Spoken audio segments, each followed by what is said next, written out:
Thank you.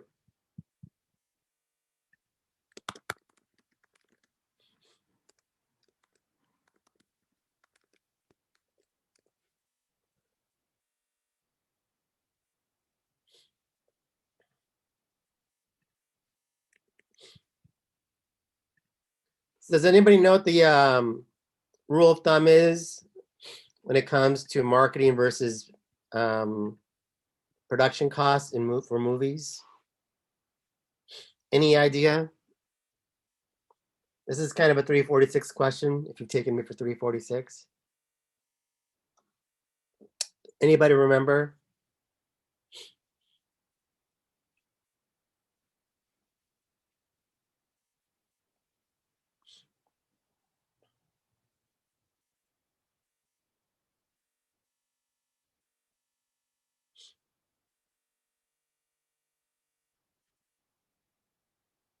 Guesses?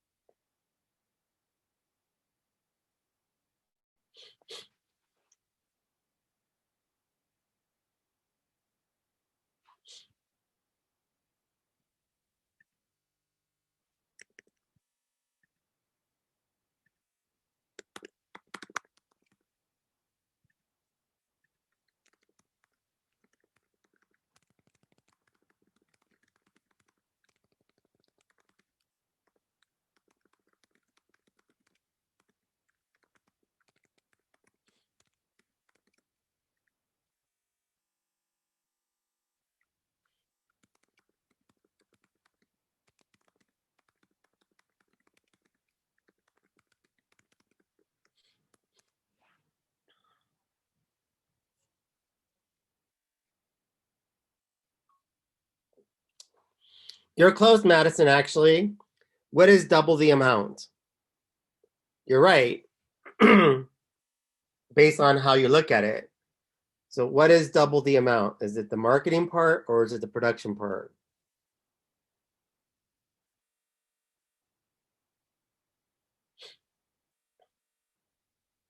Well, no, but good guess, Madison. That was actually a really good guess. So actually, production is double the amount and marketing is 50% of that. So, for instance, let's just say you spent, or the studio spent $200 million or whatever to produce the movie content. Generally speaking, rule of thumb, at least for studios, is that they spend about 50% on marketing. So that would mean they spent $100 million on marketing because the production cost is $200 million. That's the general rule of thumb, not always the rule, but that's the general rule of thumb. So anyways, is there any questions on this part?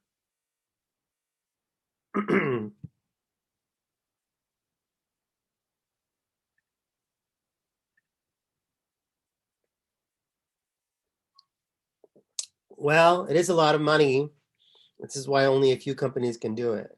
So it is insane. It's that they do spend an insane amount of money on marketing for sure, and an insane amount of money on production costs for sure. This is why, again, the studio, well, not the studios, but the studios and the actors make a lot of money.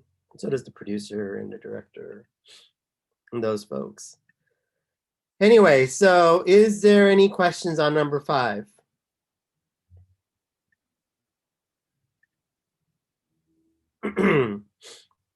So the biggest problem that students often have, at least the person that answers this question, is when they say their target market is everybody. And I think we already discussed this in this class. I'm not even sure, but the target market is never everybody. Does everybody get that? Is that clear? It's never everybody. Because even going, let's just say, well, whenever the movie and theaters go open up again, not everybody can afford, right, to go to the movies and take their family to the movies. It's going to run you at least $100 if you have, let's say, a family of 4. That's a lot of money for some folks. So it's never, generally speaking, everybody. There's usually a specific audience they're looking for based off of research that tells them that this is the audience that's most likely to purchase the service or the goods. And so um, the person who's answering this question, try to find some market research. Oftentimes the studios or the networks or whoever oftentimes will do market research. Sometimes they publish it to the public and sometimes they don't. And so that's the tricky part. So, hopefully if you're lucky enough, you can run across that information. And if not, then okay, what do you think is the target market? And again, it's not everybody. It's never everybody. So don't take the easy way out and say it's everyone. I'm going to say minus whatever, that it's wrong. It's never everyone. And psychographics, that's a trickier question to answer. So does anybody know what I mean by psychographics?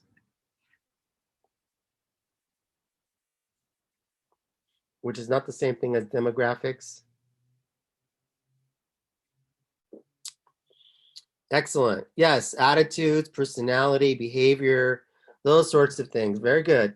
So that's what I mean by psychographics, right? Who are these folks that are most likely to purchase these products, right? Let's just say hypothetically you were doing, I don't know, skis as your case study or snowboarding, whatever. So somebody came out with a cool snowboard, something.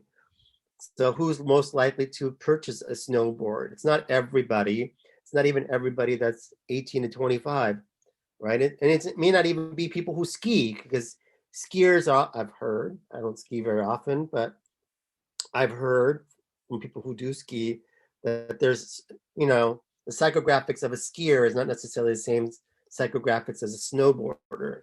And so who are these people that would actually buy, let's say, a snowboard, for instance? Yeah, sporty people, athletic people. I've heard snowboarding is actually easier, although I've tried it once and it seemed way harder than skiing. But anyways, yeah, sporty people. Certainly not me, because I'm not sporty anymore. I'm old.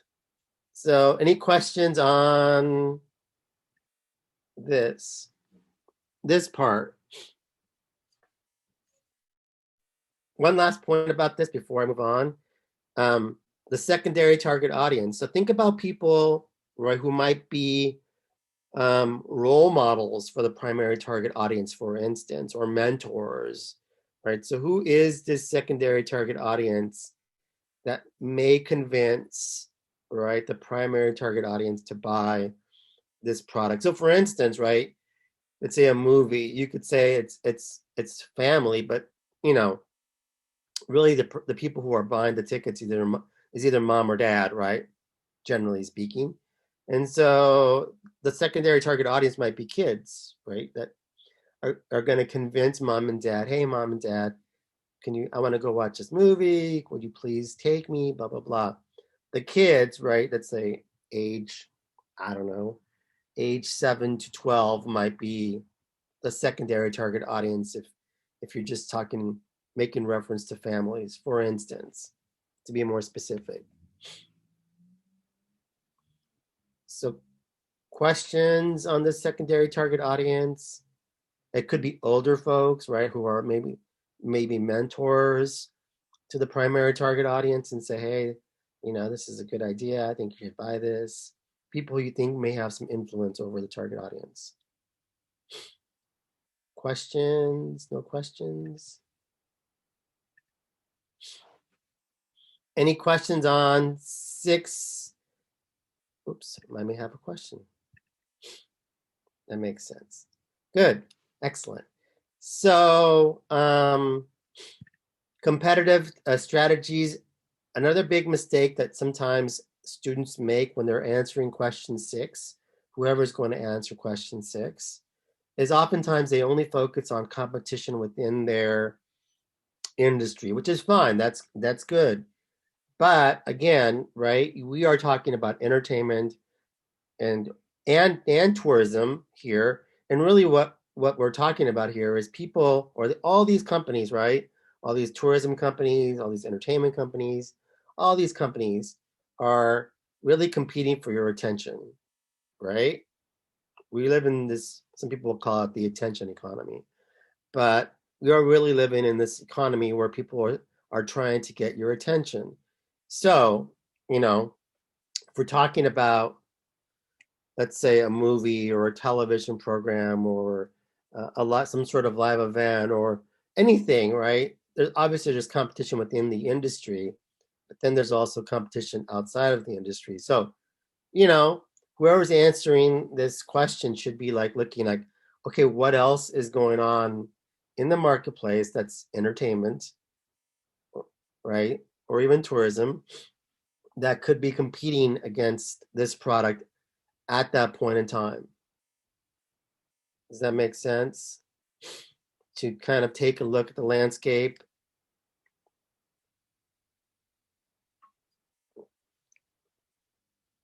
And the second part to this question is how is it positioned, right? So movies typically do this very well. Sometimes cable television programs do this very well as well. So, for instance, why don't most cable television programs come out during August, for instance, when they do their new seasons? Why is it typically not in August?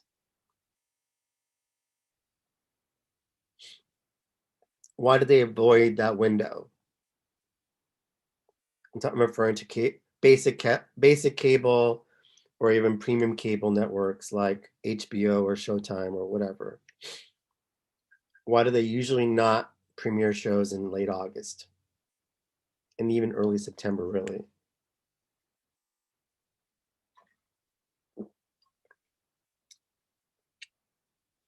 Upfronts are actually held usually in the summertime, but not pretty good answer, Georgette.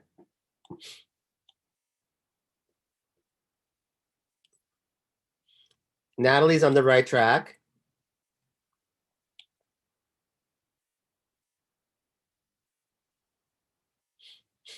Mm, the second part, not so much, but the first part that you mentioned, Natalie, is right, is really good. Too much too competitive from who? Who's providing too much competition? Where is it coming from?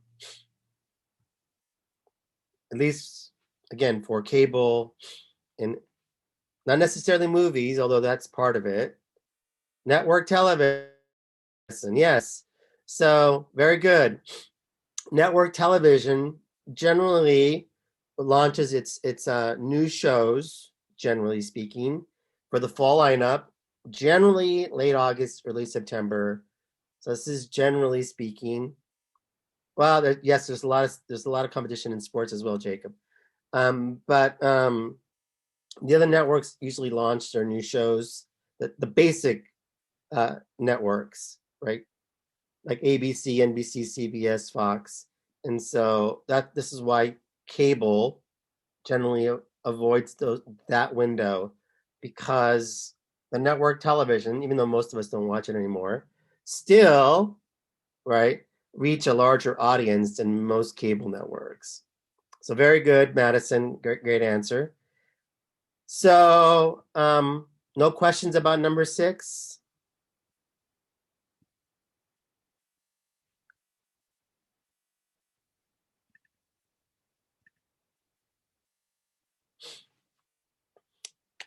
I watch it too, Madison, but again, I'm old, so but good for you. I think old people still watch network TV.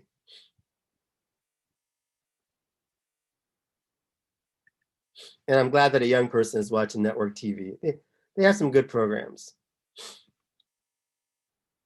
Any questions on number 7? Now, number 7 is, might be very applicable to the fact that we're living in the age of COVID, and so everything's sort of thrown off schedule, especially if you're talking about movies. A lot of the movies, right, have been like knocked off of their schedule, and some would say that it's actually ruined the success of potential movies because of COVID, because it's kind of thrown everything off.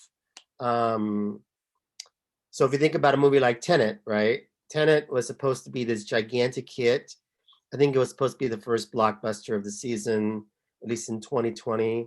And because of COVID, I think they did a release anyways. Um, but it basically just threw everything off. The schedule was off, the promotion was off, everything was off. And it just, despite the fact that I've heard good things about it, I still haven't seen it.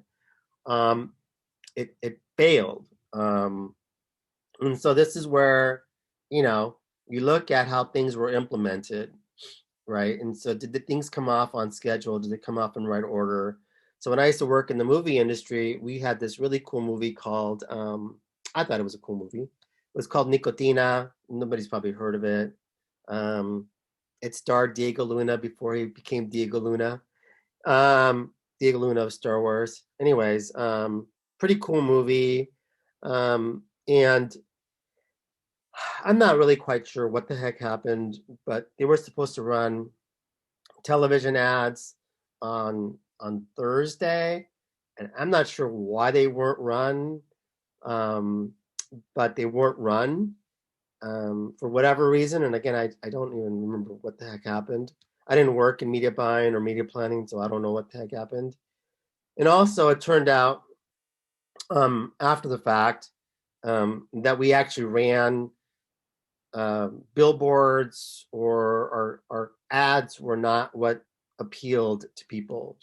So we did like a focus group after the fact, and we discovered, damn it, we didn't actually have the right material in place, and we didn't run the ads when we should have run the ads, and the movie ended up failing. So that's what I mean by implementation. Did something happen during the implementation that resulted in either A, success that came off in the right order, or B, it failed because it wasn't executed well.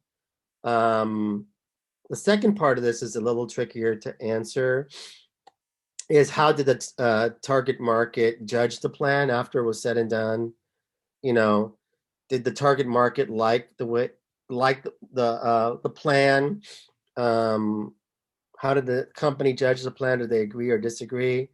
So, for instance, a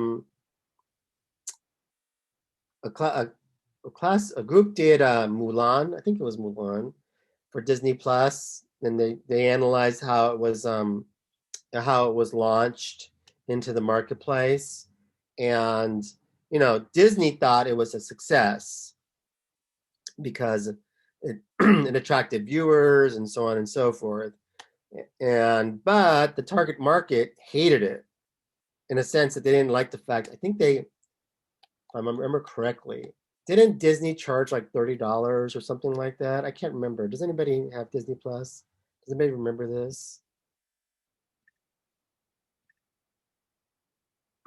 Yes, exactly, Stephanie. So the target market was mad, even though they did spend the $30, I believe.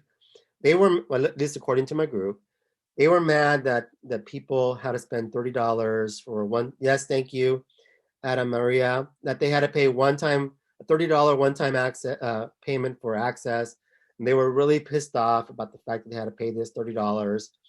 And then they were even more pissed off that they didn't really like the movie Mulan. That they thought it was disappointing. And so, right, Stephanie, exactly. Very good. And so the point that I'm trying to make here is Disney thought it was a success because the number of subscribers jumped, right? They're doing the algorithms. But the target audience thought it was awful and terrible of Disney that they charged $30 for this one-time access, and they actually didn't like the movie either. So do you get a sense of what I'm saying here? That you know who is right in this situation? That's a good question, Jesse. I don't know. It's I'm not really asking who's. That's a good question, but I'm not really asking if who's right or wrong. Um, that's Although that being said, you do pose a good question, which is at the end um, during the group reception. This is where you answer the question of is this right or is this wrong in your opinion. So, any questions around about number 7? But good question, Jesse.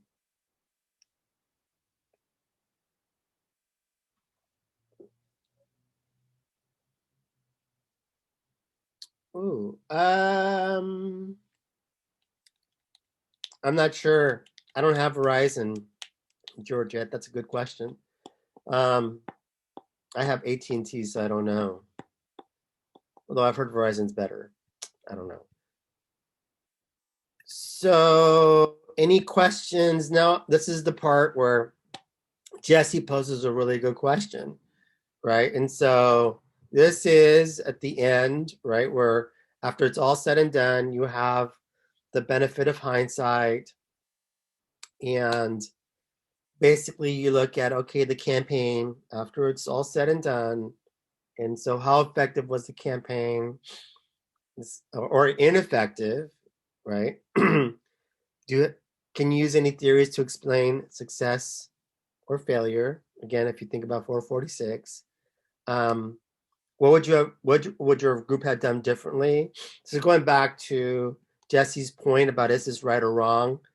Maybe you guys would have said that $30 charge is too much, and maybe you guys would think it's wrong that Disney charged $30, and maybe you would have said, it's whatever the monthly subscription fee is. That's it. There's no like extra bonus expense. So maybe you would have taken that route, or maybe you think the $30 is fine and they did what they did and it was okay. It turned out okay. Does that make sense? That this is where you make suggestions about things that they you feel it did right, and uh, things that you maybe feel like they could have done wrong. And so, how did your group arrive at this conclusion? Right. So, based maybe on comments you've read in social media, or maybe traditional media, or whoever, you arrived at this conclusion that they shouldn't have charged $30 because the target market was angry. Disney got slammed in the media. Whatever you think. How did you help you arrive at this conclusion that it was either right or wrong? And what makes your suggestions or ideas a better alternative? Why do you think not charging would have been better? Or again, charging $30 may have been for you. Maybe you didn't like it, but it turned out well for Disney and you're okay with it. This is where you answer in a lot of respects the is it what was right and what was wrong with the campaign. Another way to think about this, all right, don't never you never want to end your paper by saying everything was perfect. Okay? There's no such we're all human beings, right? We're not perfect. And so um we make mistakes and every campaign has a mistake that they could have done better, right? So for instance, for a movie, maybe they spent too much money on television, right? And as we know, most of us don't watch traditional network television, generally speaking, again. And so maybe they spent too much money on network TV. Maybe they spent too much money on billboards. And this is so, maybe they didn't spend enough on social media. Maybe they should have gotten some influencers to really help them promote whatever they were promoting. So does this make sense that, you never, generally speaking, there's errors or things that people could have done better, even when they're a success. And so can you point something out that they could have done a little bit better?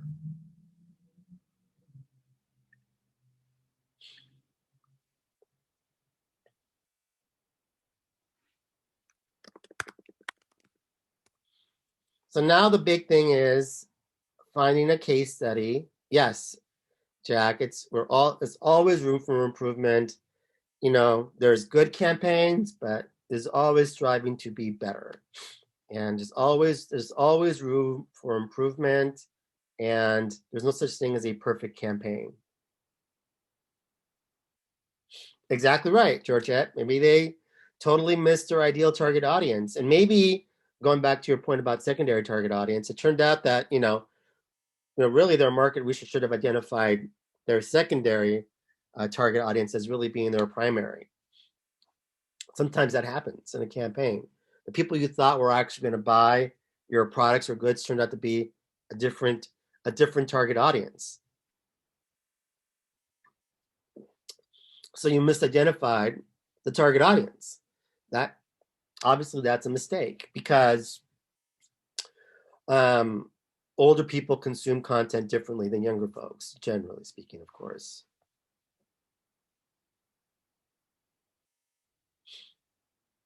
Any questions? Now the big so things to now you have to go out and find, well, you and your group members, right, need to come up with a decision in terms of like, okay, this is what we're going to do. We're going to do, I don't know, some sort of live event. You're going to pick some sort of platform like a Netflix. I don't know. Um, Maybe some theme park. Something went on with theme park industry, although mostly went on in Florida. Um, a movie, although many movies didn't come out. There was only like a 3-month window for movies. Uh, I mean, it's pretty open, and it just has to fall into the realm of entertainment and tourism. I know. I was watching the news. I think Monday. Has anybody ever been to Santa Maria or San Ynez or up in that area? Has anybody been to that, like a little bit north of Santa Barbara?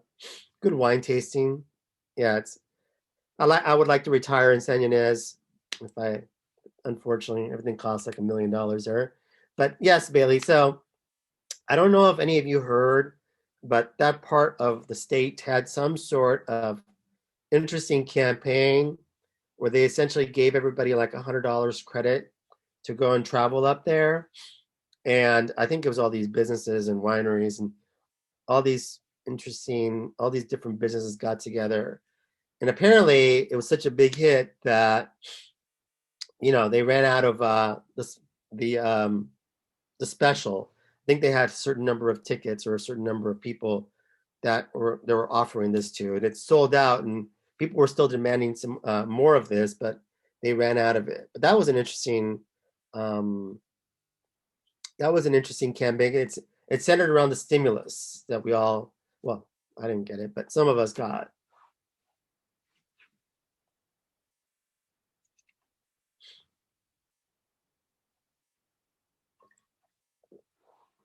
Any questions?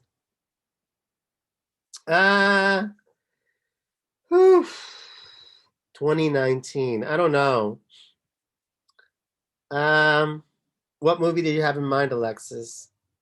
I know I kind of, generally speaking, under normal circumstances, in a non-COVID year, I would say no to 2019. But um, because it is a COVID year, I don't know. What movie are you thinking about, Alexis? I was just thinking, like, I never even heard of that movie, but okay. Seems interesting. I'd be open to that.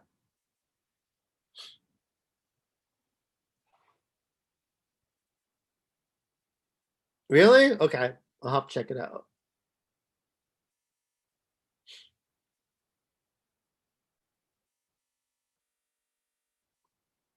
So that could be a potential good option. Um, so you know, the bombing of I've heard it, and I haven't watched this either. I really don't have much time to watch TV or movies. If I can get 1 hour of TV watching, I'm like jumping for joy. Um, but I've heard that the Wonder Woman movie was terrible. I don't know. I haven't seen it. That's what I've heard, and maybe it wasn't promoted well. I don't know what happened.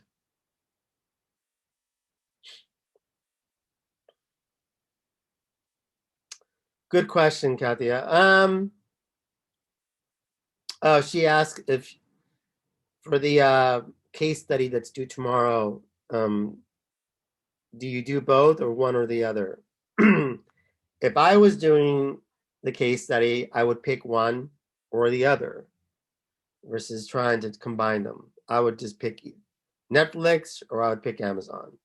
That's what I would do.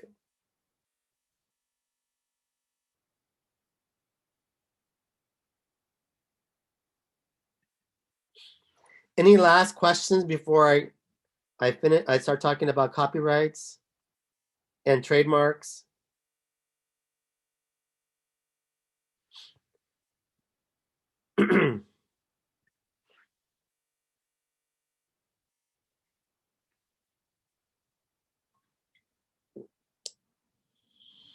Sometimes they may not be environmental, Alexis.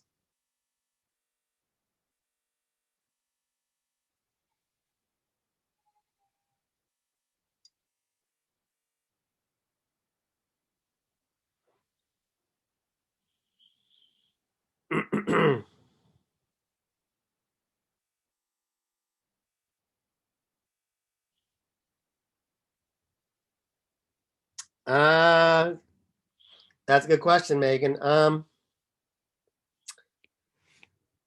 Some students do the elaboration or explanation, and some do direct quotes. If I was a student in your position, I would do direct quotes as much as I could.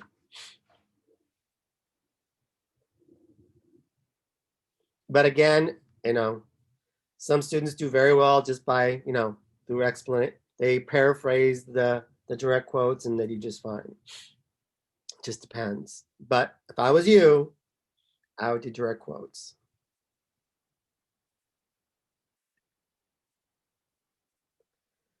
No other questions before we move on to copyrights, trademarks?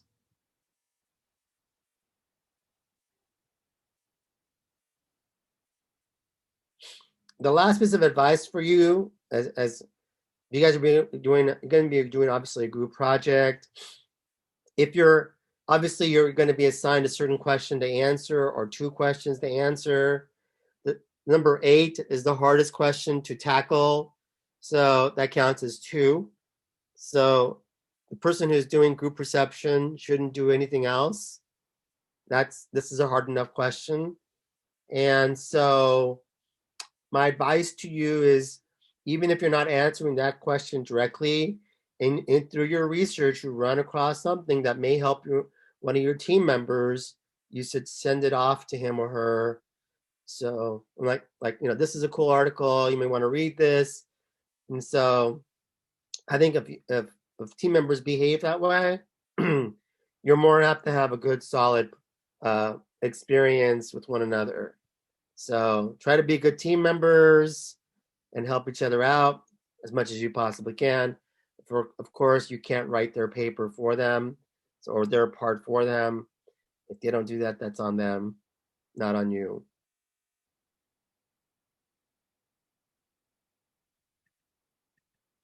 Everybody already seen this, right?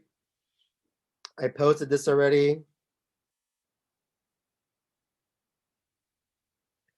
There's assignments already up on the board for everybody. So hopefully you already have reached out to your fellow group members, hopefully.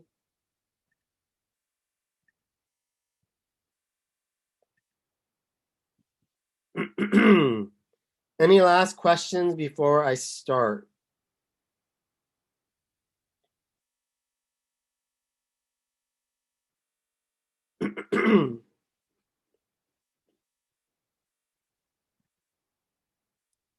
No questions? Oh man, my throat already. All right, so hopefully you've watched some of the video that I've already posted from Monday's lecture. So does everybody know the 2 factors for copyright infringement? What are they?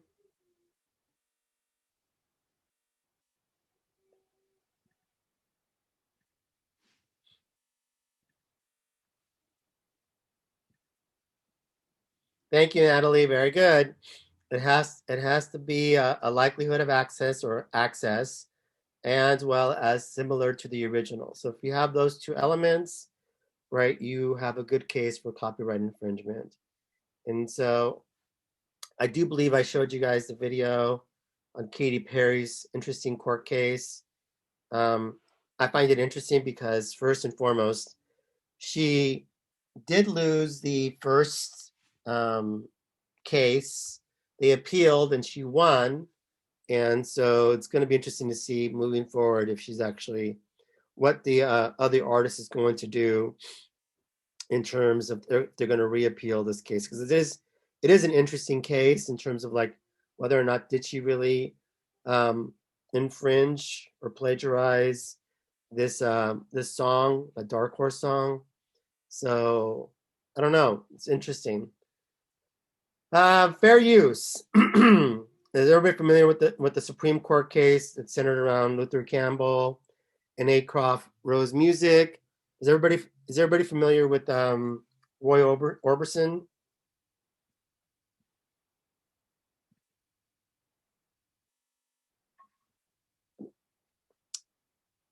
No, you're not familiar with Roy Orbison. I'm like, well, I'm old, but great singer. My God, he was famous for singing a call. Yes, Pretty Woman. He sang the song "Pretty Woman" walking down the street. A pretty woman, a girl I'd like to meet. Right? He's the one that sang that song. He had these big glasses, and he played the guitar. He was really a really good performer.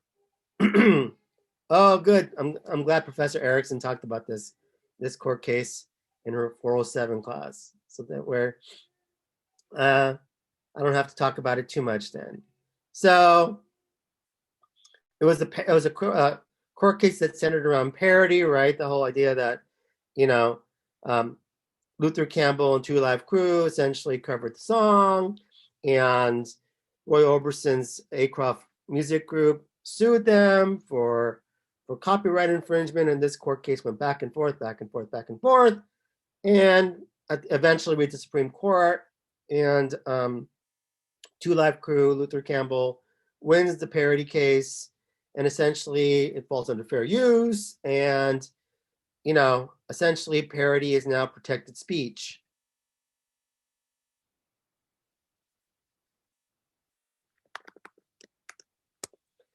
And so this is great for people who are like David Chappelle, Saturday Night Live, et cetera, et cetera, et cetera. So very good. Happy Professor Erickson talks about this. This is awesome. All right. So is everybody familiar with the compulsory mechanical license? It's under the question mark. It's section 115. And so this essentially means, right, under compulsory mechanical licenses, going back to the idea of fair use, is that essentially, the publisher is supposed to grant you the rights to reproduce a previously published song and sell copies of that reproduction. In other words, the publisher is supposed to allow you to do this. Yes, very good, Natalie. Yes, Weird Al benefits from this as well. Now, as I already mentioned, the publisher does have to grant the rights, but what must happen prior to that? What should the artist do, even though, right, the publisher is supposed to grant you the rights? They're really not supposed to give you a hard time, generally speaking. The only thing that you have to do as the artist is do what? If you're going to cover somebody's music.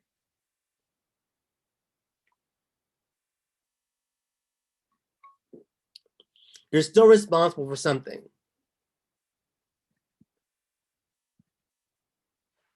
Yes. Yes. Well, yes. All those things, Georgette. Number one, of course, you need to ask for permission. So, and I believe it's 30 days prior to you releasing that song. You're supposed to let them know. So it's called a notice. It's an NOI, and I believe NOI stands for Notice of Intent. So you're supposed to send the publisher a notice of intent and saying, "Hey, we're going to cover your song," and the publisher is supposed to say, "Well, okay, that's fine. They can't block it. They're not supposed to block it. And if anything, the publisher is going to be like, okay, cool, we're going to make more money. Going back to what Georgette was saying, the publisher is going to generate a royalty based off of sales, right? Well, sales, but also the number of copies that are produced. So everybody got that part, that you're supposed to ask for permission, notice of intent or an NOI prior to releasing the songs. In other words, you can get sued even under this compulsory mechanical license if you didn't let the publisher know that you were going to release the song. Does that make sense? They can't block it, but you can still get in trouble if you release it without letting them know. Make sense? So in other words, I don't know how many of you are going to go into the music industry. You're supposed to do your due diligence and let the publisher know. And again, this only applies to the lyrics. Now, how much do you guys remember how much a publisher gets paid? So for every, digital copy made or tangible copy made, well, digital, this I suppose does fall under tangible, whether it's vinyl, cassette, whatever. That's a big royalty, Natalie. It's not, I don't believe it's 10%. There is a formula. Does anybody know what the formula is in terms of money?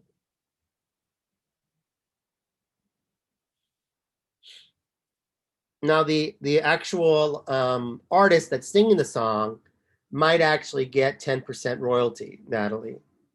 50% of the share, that's pretty high, Georgette. That's a lot. That's a lot. Anybody else? How much does a publisher get paid for the rights to make a song, to cover somebody's song, or just even the song? You write a song and an artist sings the song, your song. It's 9.1 cents, right, for songs under 5 minutes. Did everybody get that? 9.1 cents. Of course, this is recorded. 9.1 cents for a song that's under 5 minutes, or 1.75 cents per minute, whatever is greater. Did everybody get that? 9.1 cents for a song under 5 minutes, or 1.75 cents per minute, whatever is greater. This is why, again, a lot of songs are shorter than 5 minutes, because it gets pretty expensive. This doesn't apply to dramatic works. Dramatic works meaning like Broadway plays, sort of thing. This only applies to the audio recording. It doesn't apply to visual, like a film, like a TV. And again, you can't change the basic melody or the fundamental character of the song. So this was pretty cool.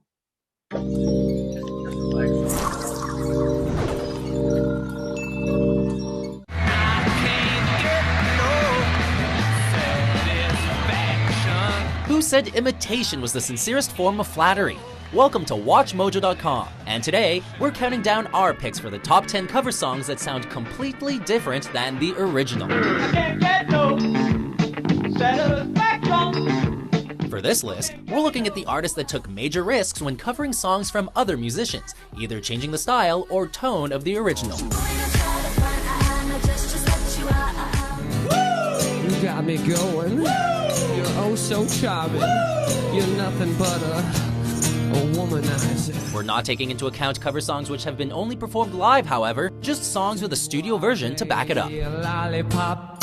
Yes, and maybe you're the sucker to think that I would be a victim, not another.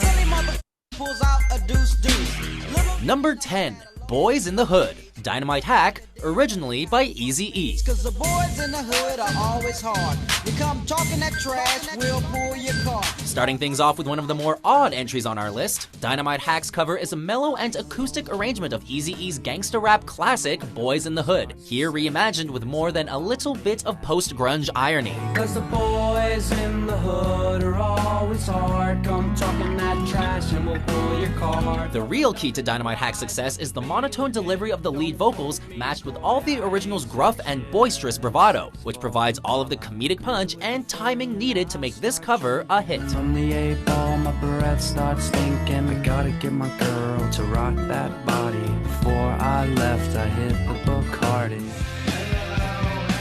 Number 9, Smells Like Teen Spirit, Tori Amos, originally by Nirvana.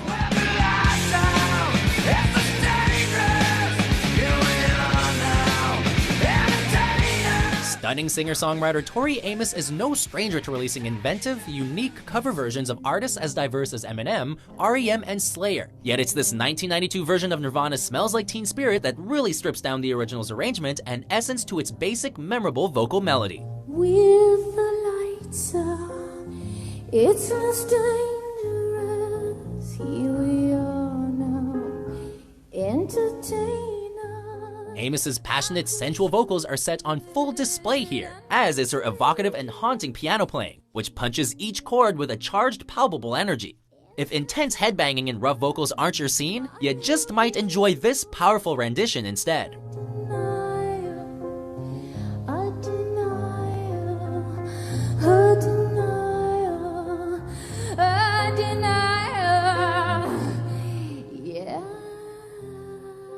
So what you wanna do? I got a pocket full of rubbers and my homeboys do too. So turn off the lights and close. Number 8, Gin and Juice, The Gourds, originally by Snoop Dogg. G's up, freeze up for a second now, bounce to this. Ever wonder what it would sound like if a bluegrass band decided to cover Snoop Dogg's classic Gin and Juice? Well, look no further than The Gourds, complete with violin scratches, mandolins, and accented southern twang instead of beats and bass.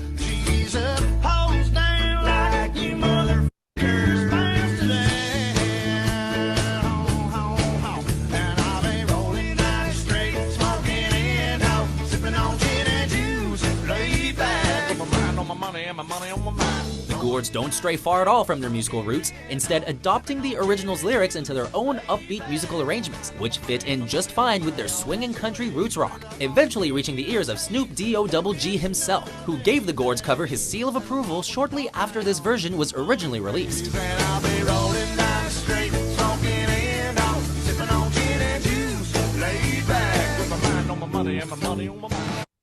All right, so the point that I'm generally trying to make is that you can be creative as creative as you want with the lyrics, and just in terms of like you got to follow the lyrics, but you know the genre of the music, whatever that you utilize, you can be as creative as you want with that part at least. And so this is just some examples of people who are use their creativity to cover somebody else's music. And again, so 9.1 cents again, right, for songs under 5 minutes. And or 1.75 cents per minute, whatever is greater. So sampling, anytime you sample a song or sample music, what are the two potential copyright infringements? Does anybody know? The two big ones. What do you got to worry about?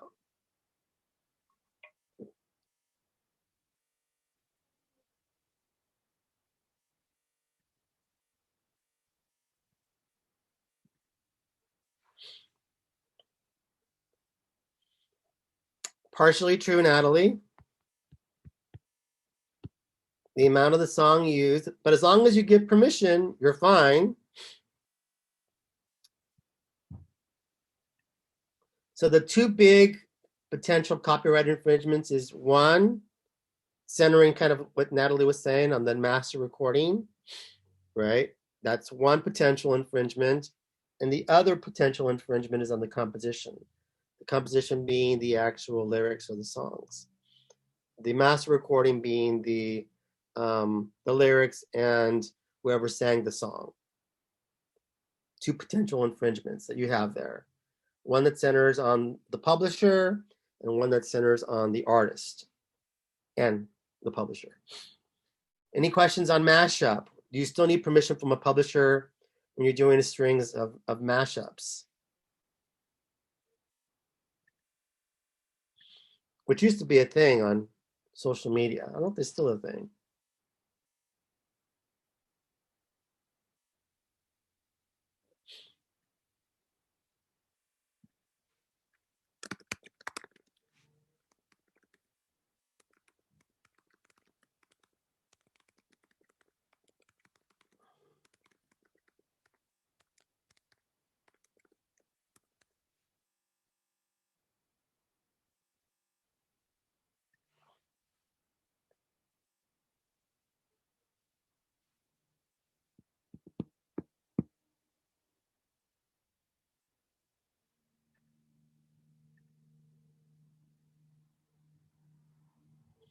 Georgette is right.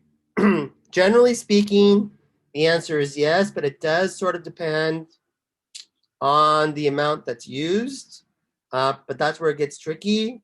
And so this is why you always want to, get permission. Well, it is, a parody is protected under fair use. You're right, Georgette. But again, right, you're supposed to you're still supposed to get permission from the publisher, right? A notice of intent before you release the song if you're going to release it. So yeah, it is parody, it is parody, it is fair use, but you're still supposed to ask for permission. General rule of thumb. I don't want to see or hear about any of you getting sued. And again, I don't know how many of you are going to go into the music industry. It's tricky. So who owns the copyright? Artist, publisher, songwriter, who owns the copyright? Publisher. Very good. Publisher owns the copyright. So which is of these performance rights organizations, which is the oldest? ASCAP, BMI, CSAC, Sound Exchange.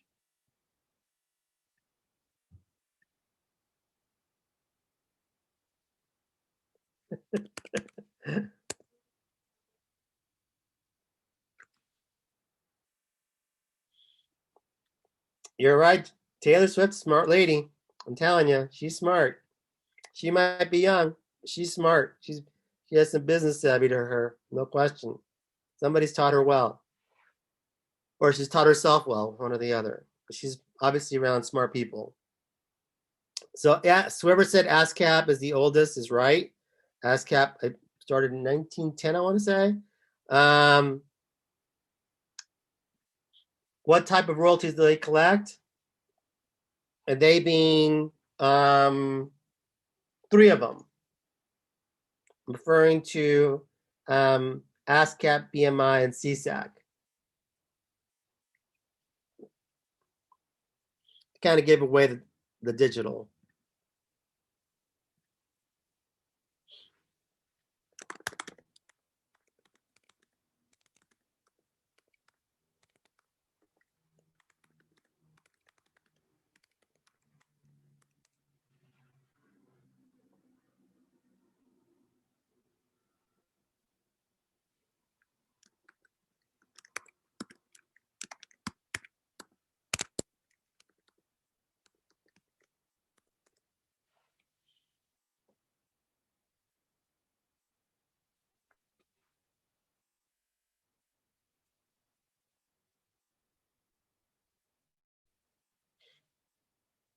Anybody remember what kind of royalties they collect? CSAC, BMI, ASCAP. Sound Exchange, I'll give you the last one. Sound Exchange collects digital royalties, so things that are streamed.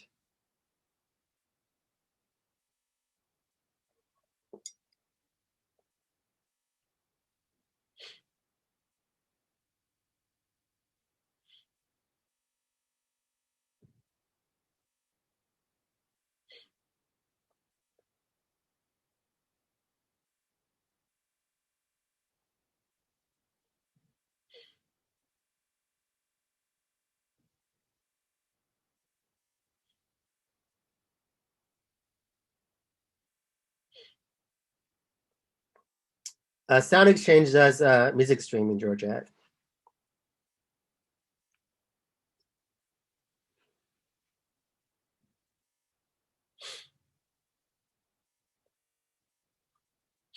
You're right, Angela. Very good.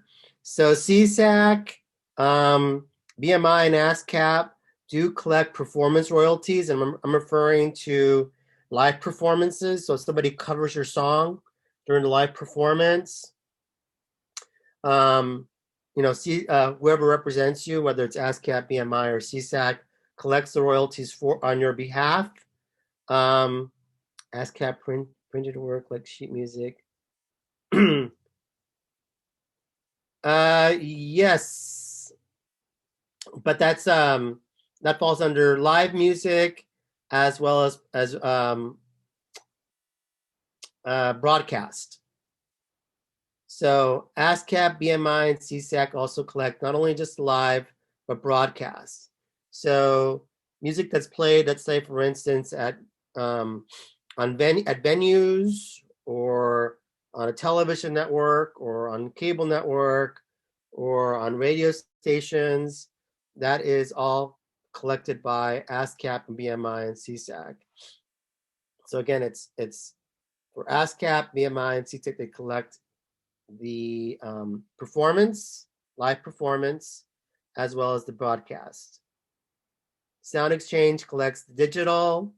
ASCAP is the oldest, and CSAC represents primarily European artists. The CSAC have a presence in the United States, even though they represent mostly European talent.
Yes, very good. Okay.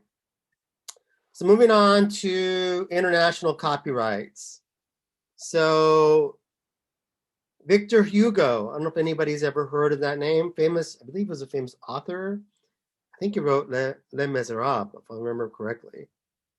Somebody wants to check that, perhaps. But anyways, he is the person that led the charge for international copyrights. He is the one that essentially helped to develop the Berne Convention. So the Berne Convention is essentially a convention where all these different countries from all around the world met. They agreed on having some sort of international agreement when it comes to copyrights. Unfortunately, the United States was kind of late to the party when it comes to signing this agreement. Yes, I was right. Thank you. Les Miserables. So basically, whatever country signs this agreement, this copyright agreement, basically means that they have to provide copyright protection for a certain period of time, a bare minimum. So, for instance, here in the United States, right, at least for an individual, our copyright is lifetime plus 70 years, right? That's our copyright for our own citizens here in the United States. But in other parts of the world, they may have a copyright that's far shorter than lifetime plus 70 years. It just really depends. But at the very least, the Berne Convention, which is not, by the way, not signed by every country around the world, it's signed by, I forgot what the number of countries that signed it. I want to say 180 something or something like that. So at least it means that your content, your product has some copyright protection. Unfortunately, in lots of places around the world, even the ones that signed this agreement, their copyright protection laws are not very um, stringent, and so they don't really provide a lot of protection for artists outside of certain countries. So the copyright begins when the work is in its first fixed tangible medium. So unlike in the United States, where we kind of have a different copyright for corporate, right? We have it's 120 years, right, from first created, or 95 years from first published, whatever's first. They don't they don't really necessarily have that distinction in other parts of the country, in other parts of the world, I should say. Um, so formal registration is not required for someone to be a copyright holder. So once the country has signed this agreement, you don't need to go to you as the copyright holder. You don't have to go to France or England or Spain or Portugal or wherever and sign um, something with their copyright office. It's kind of understood that your content has a copyright protection in that particular country. Does that make sense?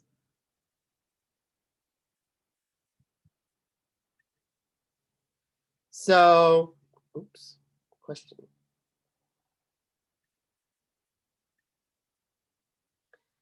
So copyright owners must ownership must last no less than the lifetime plus 50 years. That is the minimum. If you sign the agreement, that is the minimum amount. But please note, this is where people get tricked by my question, even though in the capstone class I'm not really trying to trick you with my what questions. Um, but where it's very different is with filmed works. So for film, right, it's only 50 years. In a lot of countries that signed this agreement, that's it. Unlike here, where it's a Disney movie, let's say it's generally speaking 95 years from first publication, right? Um, in other parts of the world, it's just 50 years for film.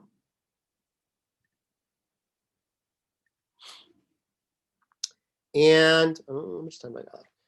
So each country that signs, basically the other part of international copyrights is once, right, you've have this, you're granted the following rights, right?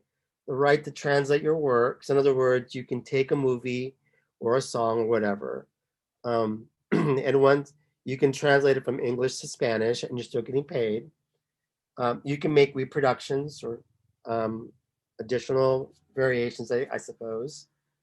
The right to publicly perform this music, this film, this play, whatever, in that country. You have the right to make adaptations. You don't lose that. Somebody can't make an adaptation of your movie or play or whatever unless they have your permission. You can the right to recite written works in public, and also the fair use applies to this agreement. So, in other words, parodies and those sorts of things you're supposed to allow.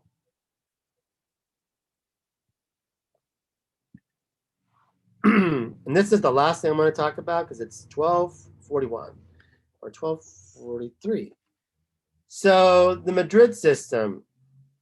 So we'll talk about U.S. copyright trademarks on Wednesday. So for international trademarks, there's something called the Madrid system outside of the United States. And this is the primary trademark system for marks outside the United States. And again, if the countries have signed these agreements, they're not supposed to mess with your trademarks.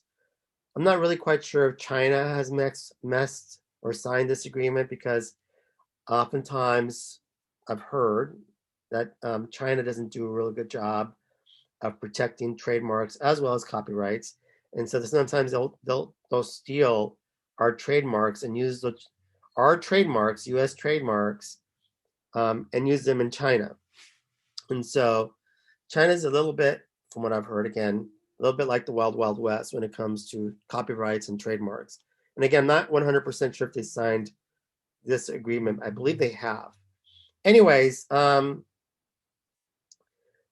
the whole point of the Madrid system is that for the person that owns the trademark, again, if that country has signed this agreement, you don't have to go into that country and go into their trademark office and register your marks.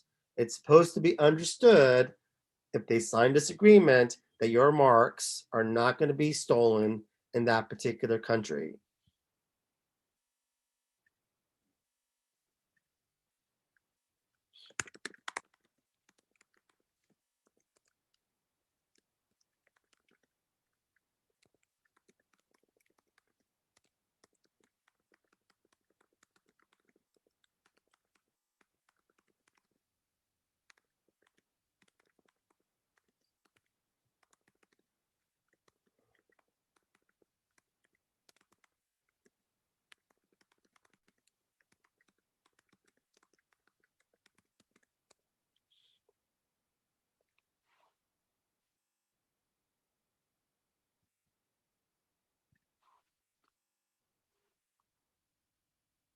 It's 12:45, right? Yes, I think it's 12:45.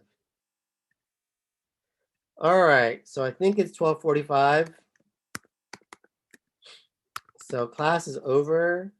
I'll send you my recording. What else was I going to say? I'll see you next week.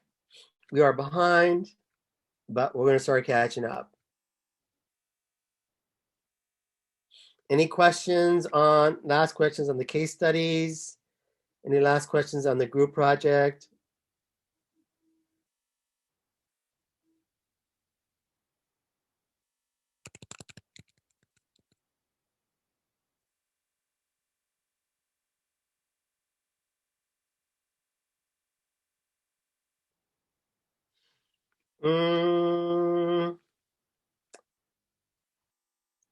It was the Netflix. I think it's Netflix, Amazon, Georgette.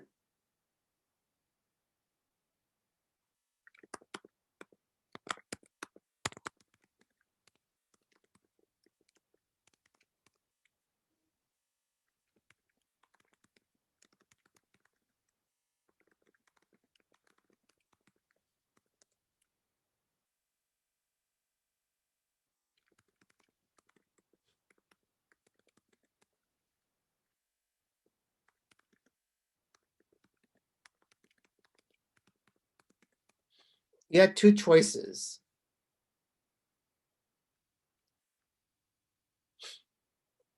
Yes, you can focus on the Amazon part of the case study or the Netflix part of the case study.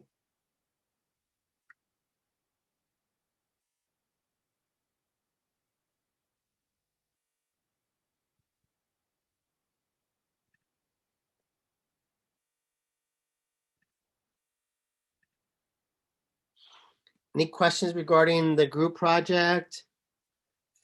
Please delegate the work accordingly.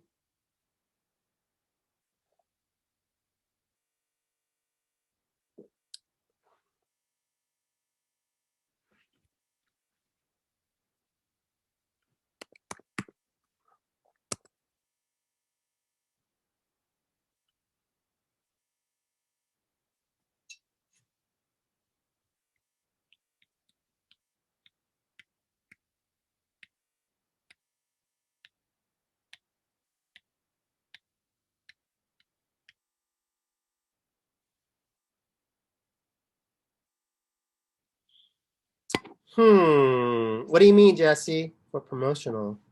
Is merging with other companies count? Like with Disney, they have the bundle. Well, like they'll promote it as you pay this much for Hulu, Fox, Oh, you mean and utilizing synergy? yes. Yes, that counts. Okay.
you don't need to cite your work for the case studies. It's a good habit, but you don't need to do it. But that being said, for the group project, yes, you do want to cite.